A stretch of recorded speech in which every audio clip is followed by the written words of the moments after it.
Hello বন্ধুরা, আজকে তোমাদের সামনে নিয়ে এসেছি 3 টাইপের রোজ এমব্রয়ডারি। তো এই প্রথমটি হলো খুবই সহজ, সুইয়ের মাধ্যমে পেঁচিয়ে, সুতোকে পেঁচিয়ে এইভাবে সুন্দরভাবে তোমরা বাড়িতে বানিয়ে নিতে পারো। এত সুন্দর একটি ফ্লাওয়ার এমব্রয়ডারি।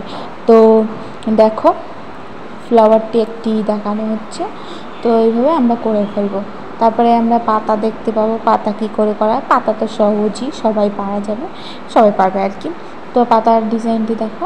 হ্যাঁ, তো এরকম করে করতে হবে। এখানে 2-3টি স্টিচ ব্যবহার করা হয়েছে, মধ্যখানে ফ্রেঞ্চ কর্ন দেওয়া হয়ে গেল, তো রেডি।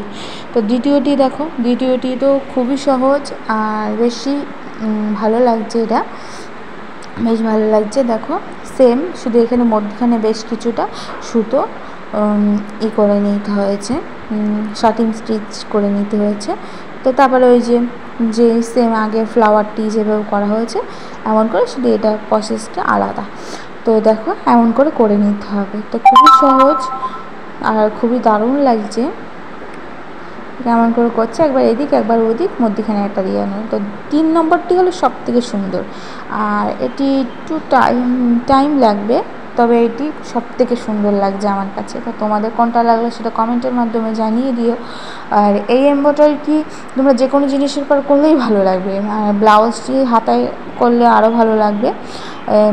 এই কাজটি ব্লাউজের হাতায় বেশ থোকা ফুল, এটি বেশ নতুন ডিজাইন।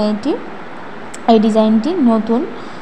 তো আমার তো খুবই ভালো লেগেছে এই ফ্লাওয়ারটি। এই 3টির মধ্যে আমার এইটিই বেশি ভালো লেগেছে, আর এটি নতুন। তো দেখো এখানে কি একটা পাইপ সুয়ের মধ্যে ঢুকিয়ে দিয়ে এটা সুন্দরভাবে পেঁচিয়ে সেলাই করে নিতে। তারপর শার্টিং স্টিচের মাধ্যমে ডালমাল এগুলো করে নিল। তারপরে পাতাটাও সহজ, দাগ বরাবর সুন্দরভাবে এভাবে সেলাই করে নিতে হচ্ছে। তো কালার কম্বিনেশনও খুব সুন্দর আর ভালো লাগছে। তো এইভাবে তোমরা করে নিতে পারো বাড়িতে। খুবই ভালো লাগছে, পাতাটাও খুবই সুন্দর লাগছে দেখো। তো তোমাদের কোনটা ভালো লাগলো?